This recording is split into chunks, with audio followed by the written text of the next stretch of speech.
Hey guys, this is Anthony Morganti from anthonymorganti.com. This is episode 1 of Learn Lightroom 6, also known as Lightroom CC.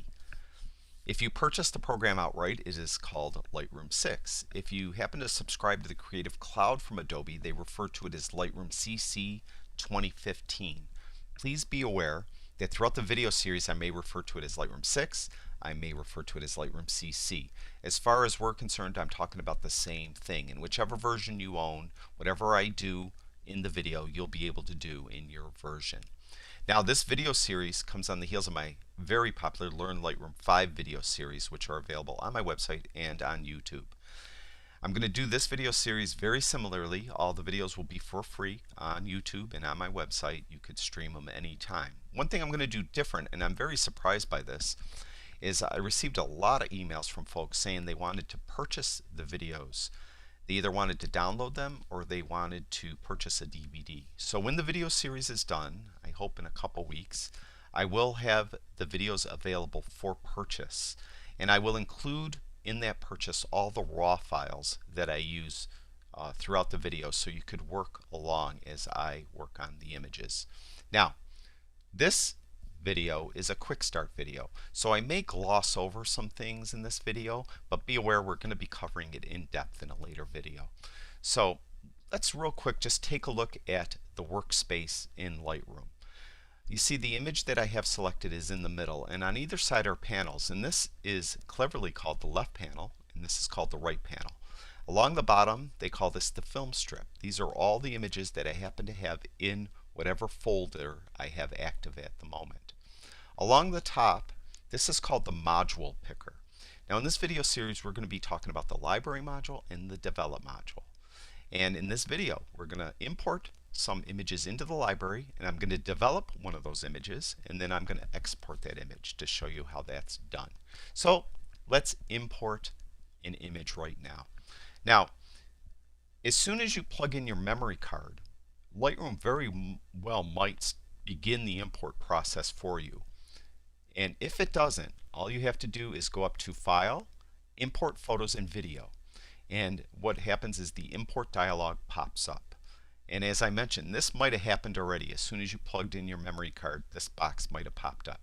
And you can see I have an SD card in here, and I only have, I think, 7 images or so, just for demonstration purposes.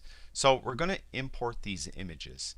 Now, if for any reason Lightroom didn't find the images, you could navigate to them along this left panel. So as you can see, this is the SD card I'm using. It's an XT1. That's a Fuji camera. And these are the images right here. And it will find the images for you after you highlight the folder that the images are in.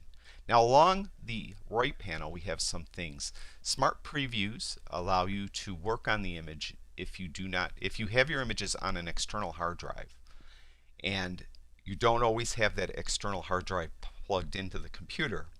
If you click this box, Lightroom will create what they call smart images, so you could actually work on the image, process the image without the hard drive being plugged in. The downside of that is they take up a lot of space, so I do not have that checked. Don't import suspected duplicates, which I like checked. That's up to you. You can make a second copy if you want to copy the raw file from your SD card to a backup location. That's usually a good idea. In this case I have software that does that automatically, so I do not have that checked. And this is add to a collection. We're going to talk about collections in a later video. Now we could rename the files. I don't do any of that. We could apply during the import some develop settings, so you could actually add some processing as you're importing. I choose not to. You could do some metadata here if you had any, untitled presets, whatever. You could give it a name. One thing I do suggest you do though is put some keywords for the images. This is cityscape right here of these images here, and separate them by a comma. This happens to be Buffalo. Now I'm just going to do the 2 right now just for the sake of time. It is recommended that in most instances you put around 6 or more keywords in there, and this will help you later if you're trying to find an image. You could search by keyword and you could find the image. So Cityscape Buffalo. Now I'm going to put it into a subfolder, but before I jump into this, you can see here this is my area where the pictures are. This isn't actually where I store my images. It's going to my hard drive on my computer, and I don't want it there. I want it on my Lightroom um, hard drive, which is an external hard drive. So I have it called Lightroom Raw Images. So I don't want it up here. I'm going to click here, and I want it here. And you can see these are all my folders that have all my images in them. So I want it in Lightroom Raw Images. And I'm going to give it a name in a subfolder, and I'm going to call it Cityscapes, like that.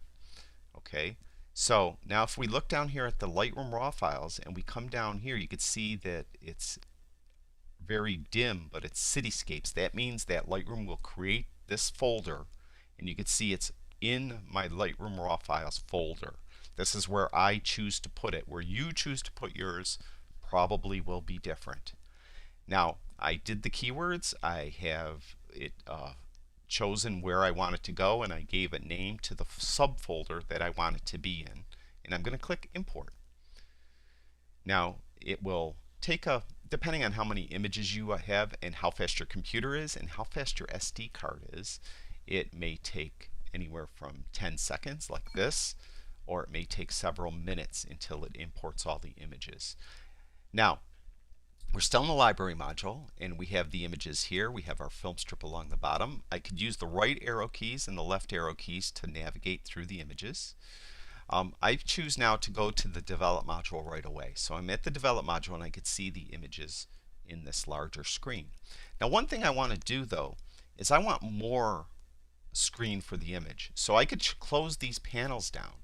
In the left panel here, there's nothing here I need right now. So I'm going to close this down for now. I'm going to close this, if I could get my toolbar to go away, close that one down. And I'm even going to close the module picker up here down so I have more room to see my image. Now I need my right panel open because these are all the adjustments I'm going to do.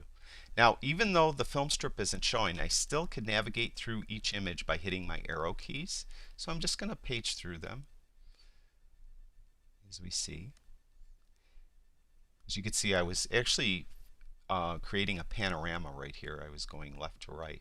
Now, actually, this image is probably the better image, but I'm going to use this image because it's crooked, and I want to show you how to straighten it. So we're going to process this image. Now, this is a RAW file, and I encourage you, if you don't shoot RAW, and your camera is capable of shooting RAW, that you shoot RAW. And there is going to be an article, there is an article on my website that explains all the advantages of shooting RAW. You have way more dynamic range. You have a lot more colors. You have a lot more information in a RAW file than you would in a JPEG.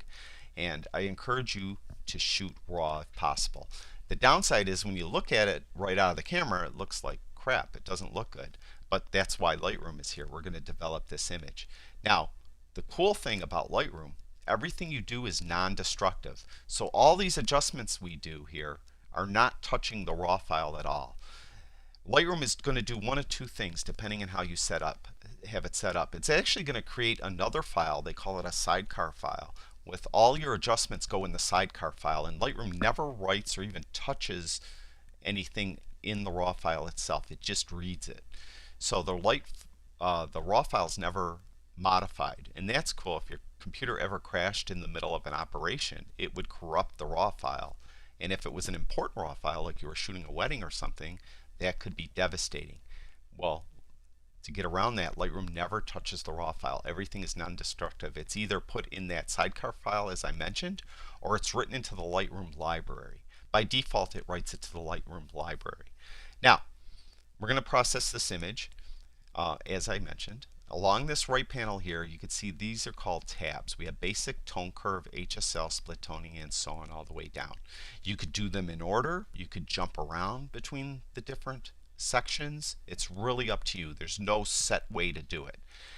Now, I typically start in the basic panel, and you can see we have all these adjustments, exposure, contrast, and all this. Now, right now, as I look at the image, the white balance is fine. So I do not have to do any adjustments for white balance. That means the temperature and tint look okay to me. So I'm not going to adjust any of those. In a later video, we will do a white balance adjustment. So we will be doing that. Now, the main adjustments in the basic panel though are right in here. And these are exposure, contrast, highlight, shadows, whites, and blacks. And this can be confusing to folks. So I'm going to show you a relatively easy way that you could adjust these. And I don't often do it this way, but for a beginner, if you are a beginner with Lightroom, try it out this way and you'll find that this will work very well. Now you could, of course, right here where it says auto, you could click on auto and it will automatically adjust all these, as you can see here. And you know, it's got a decent picture, I guess. But you know, the whole idea of using Lightroom is so you could adjust it to your taste and to what you like to do. So we're not going to do auto. So I want to undo these. Well, just down here, reset. If you ever make a mistake, you ever have it, you went through and you adjusted about 400 things and you don't like what it is, you could click reset down here. One other thing I want to make you aware of, if we go over and open this left panel again, if you go in history right here, you could see it keeps track of every step. Watch, I'm going to move contrast. I'm going to move this whites. I'm just moving these arbitrarily. I'm not really messing around. You can see every step was taken note in here.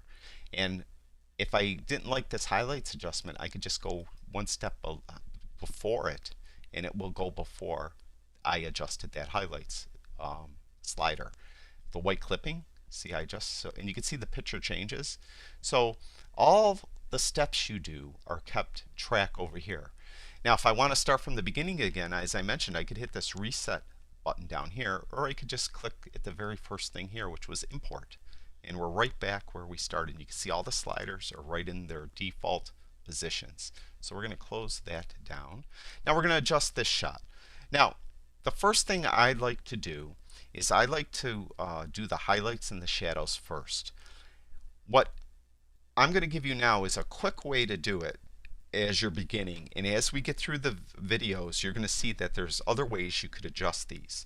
So highlights, what I often do is, you can see the picture is relatively underexposed. That's because I exposed for the highlights. That means I underexposed on purpose, so I had detail in the clouds and the sky.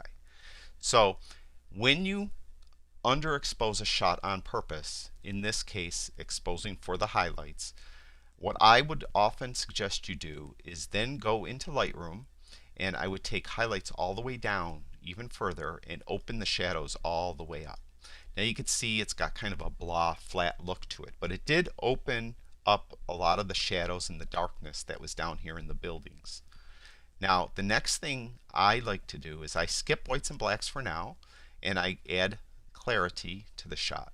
Clarity is called mid-tone, or it's mid-tone contrast. So what it does is, you can see if I go way far to the right, it's really making it look sharper. It really isn't a sharpness control, but it kind of gives that effect. See now if I turn clarity all the way down, how it made it look less sharp.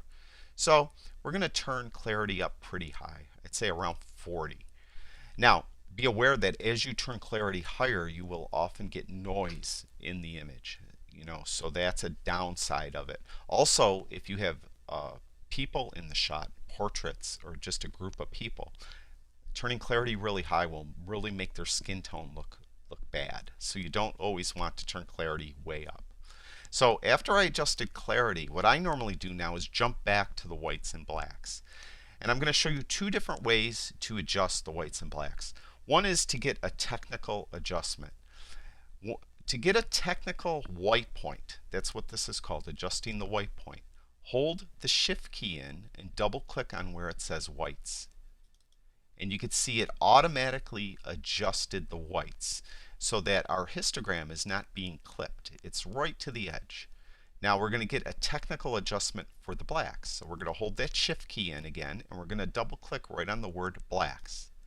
And it did adjust it slightly to -7. Now it has a perfect technical adjustment. Now you may not want to do a technical adjustment. You may want to adjust it to your taste. Now another way to do it is I'm going to reset these sliders. And if you ever want to reset one slider, right where it says the name of the slider, in this case whites, now I do not have any key pressed. I'm just going to double click on where it says whites, and it put the slider back in the middle. I'm going to double click on blacks, and it put that right back in the middle. So we reset these sliders. Now another way to adjust these, if you so choose, is hold the Alt or Option key in. Now it's Alt if you have a PC, Option if you have a Mac, and then click on the slider with your mouse left button, and you can see that when I clicked on the white slider, the screen turned black. Keep moving the slider to the right until you see stuff bleed through the image. You see it's coming through, and you could get used to this and get it adjusted to your taste. Typically for whites, I prefer to have it backed off so that just nothing is showing, like right there. Now for blacks, you would do the same thing. You would hold that Alt or Option key in, click on the black slider, and this time we're going to have to move it to the left, and you can see almost immediately stuff is bleeding through. Now I like my black sliders adjusted a little stronger than the whites. So in the whites, how I adjusted it so that everything that was bleeding through just disappeared. I like adjusting the black so I have considerably more bleeding through, like right about there. Okay, so now this basic panel is pretty much done. Now if I wanted to add some vibrance to the shot or saturation to the shot, I would adjust these sliders. Now vibrance will adjust every single color that isn't already saturated. That's what it does. Now saturation though will adjust every color whether it's saturated or not. So in this case I don't really want it more saturated like that, so I'm going to reset that, but I would like maybe a little more vibrance, so I'll bring that up a little, and you can see that's a more subtle adjustment, and I usually prefer to adjust vibrance over saturation. Some people adjust both, and maybe you would too, so if you do, feel free. So really, as far as I'm concerned right now, the basic panel is done. Now if I wanted to see the before and after, you could hit the Y key on your keyboard, and you could see here's the before shot and here's the after shot. Hit the Y key again and we come back to the after shot. Now if you have an American keyboard or a North American keyboard, you could hit the backslash key, and the backslash key now will revert back and show us the before image. You can see right up here it says before. We'll hit the backslash key again and we go back to the after image. Now some European keyboards do not have a backslash key, and it's different depending on what country you're in. I think in France, if you hit Shift S, I believe, I might be wrong on that, that will have the same effect as having the backslash key. So if anyone knows the shortcut key for a European keyboard, post it in the comments below so everyone else could know it. That would help everyone out. Thank you very much for that. Now, the basic part of this adjustment, as far as I'm concerned, is done, as you could see. So we're going to close that down. Now, there's a lot of blue in here, and I think I want to enhance the blues a little bit. So I'm going to go to this HSL Color B&W panel. I'm going to open that up, and you can see under HSL, there's 3 different tabs. There's Hue, Saturation, and Luminance. I'm not going to adjust the hue of any of the colors, but I am going to adjust the saturation of the blues a little bit. I'm going to increase it. Now you can see if I increase it greatly, you can see what it does. Now I'm just going to increase it very little, like plus 15. All right, then I'm going to go to the luminance section of this HSL panel, and I'm going to go to the blues again, and you can see now if I move it right, luminance is making it brighter. If I move it left, it's making it darker. And I want to make it just slightly darker. So I'm bringing the blues, I'm making the blues a little more saturated and a little darker, as you can see. So we're going to close that down. We're done with that. Now we're going to jump to the detail panel. This confuses a lot of people. This is sharpening and noise reduction. And I will have a video that will cover sharpening and noise reduction fully. You're going to know everything about sharpening and noise reduction. But believe me when I say this, if you're in a hurry and you just want to adjust sharpening and noise reduction so that they're pretty much perfect, I mean 80% to 90% perfect, Adjust the sharpening amount to around 70. Somewhere in 70. 71's fine. Adjust noise reduction so it's around 40. Somewhere in the 40s. And you're done. That will do a good job in most images. Trust me on that one. All right, now I mentioned this image is crooked. So we're going to go to lens corrections. Now in this case here, this specific lens and camera that I used has a built-in lens profile. In probably the next video, if not video 3, I will actually cover what to do if your lens profile isn't built in. So we're going to talk about that in a future video. But right now, we want to just straighten this. And the easiest way to straighten the image is you go to lens corrections under the basic tab, and we go here to auto. And as soon as I click auto, you can see it straightened the image. Now, there's nothing to say that once you adjust stuff, you can't go back and readjust. Now, as I'm looking at it, it looks like it's still a tiny bit dark in here to me. So I'm just going to bring my whites to the right a little. I'm sorry, the blacks to the right a little bit. Now, I'm not holding the Alt or Option key in like I did before. I'm not holding the Shift key in and double clicking on it. I'm just adjusting it by eye. And don't be afraid to do that. This is your image, and it's you know, you're the artist of your own image. So adjust it till you like it. And again, I'm going to hit the backslash key. There's before, there's after. I'm going to hit the Y key. That's always a nice way where you can see it side by side, before and after.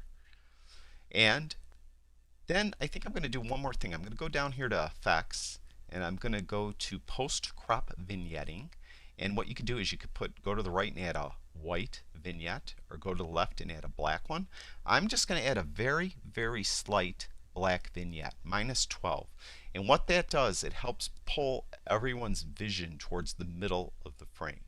So a very, I guess, slight black vignette is being applied to the image. And that's it. I think this image is adjusted just fine the way it is. So I'm done. Again, this is before and this is after. There's the side-by-side view. Okay, now I'm done. How do you save it? Well, you don't have to. I could close Lightroom down. I could open it up a year later, and this image will be saved automatically. It'll look just like this. So you don't have to worry about saving the image.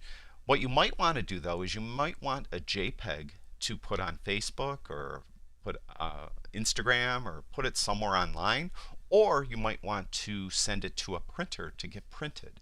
If that's the case, you want to export the image. And to do that, we're going to go up to File, and we're going to go down to Export right here. And we have all these different choices we have here, and we will cover these more in depth in a future video. But right now we're going to go relatively quickly. I'm going to export it to a specific folder, and right now it's my desktop. That's fine. Okay. I don't want to add it to this catalog. I'm not going to add my JPEG to the catalog because I already have the raw file here. I don't have to add the JPEG. Now, one thing I should note, a lot of people email me asking me if they should delete the raw files after they created their JPEGs. And absolutely not. Your raw files are your digital negatives. They're valuable. Hold on to those. Always keep your raw files. You could make a JPEG anytime. I could make a JPEG here and decide to delete the JPEG, and then come back to this 5 years from now and make another JPEG, and it will be exactly like that JPEG I made 5 years earlier. So the JPEGs are expendable. Your raw files are the stuff you always keep. So I'm sending it to the desktop. I'm not going to add it back into the catalog. If there's an existing name, it's going to choose a new name. I'm going to give it a name. I'm going to call it Buffalo. Simple as that. And we're going to jump down now. It's not a video, so we're skipping that. We have different image formats. As I mentioned, we're going to do a JPEG. You could do PSD, which is a Photoshop file, a TIFF file, a DNG, which are those raw files that are proprietary of Adobe. So we're going to leave it there. I want 100% quality. sRGB color space. We're going to talk more about color space in a future video. We're not going to limit the file size at all. I'm not going to resize this image. I'm not going to make it smaller or anything like that. Resolution. Um, if you're going to print it, if you're going to export this JPEG because you're going to send it to a printer to get made into a print, put your resolution at 300. If you're just 300 pixels per inch, if you're just creating this to put on Facebook, put on 500px, or put it somewhere online, put your resolution at 72. All right, that will work fine. I want all the metadata saved with the file. That means all the lenses I used, the camera I used, all those keywords I put in it, stuff like that. I want all that to be included. I'm not going to put any watermark on it. And after I'm done post-processing, it's just going to do nothing. You could have this Lightroom actually close down if you wanted to and whatnot, but I don't. So we're going to export right like this. And you can see there's a little status bar up here in the top left-hand corner. And as Lightroom is creating this JPEG, that status bar would go across and it dings relatively loudly when the JPEG is created. Now, we're going to just minimize this for a minute. And you can see right here, Buffalo-1, there's my JPEG that I just created. And there's the image, as you can see. So that is that and how you would export an image. And we'll open this back up. Now, one quick thing I just want to show you. We're going to talk about shortcut keys a lot throughout this video series. And I encourage you to learn shortcut keys. I mentioned that I close panels down and open them up. What you could do once I'm done now and I want these panels back, I could open them up individually, but that takes a little time. The quickest way to do it is hit Shift Tab twice. You hit Shift Tab once and then hit it twice. Oops. Sorry. Shift Tab, there we go, once, then hit it twice, and there's all my side panels. Now if I want to get rid of all the panels at once, I could hit Shift Tab, see it toggles them on and off. So that is one quick way to open and close the panels all at once. So that's it for this quick start video. I hope that made a lot of sense, and as I mentioned, I glossed over a lot of things, but we will be covering them more in depth in future videos. In episode 2, we're going to process another image and we're going to use some of the tools that are available in Lightroom, the brush tool, the spot removal tool, and so on. So be looking for that in episode 2. I'd like to thank everyone that subscribes to my videos. Thank you very much, and I'd really appreciate it if you haven't already to go to YouTube and subscribe to my YouTube channel. That's it for now. I'll talk to you guys soon.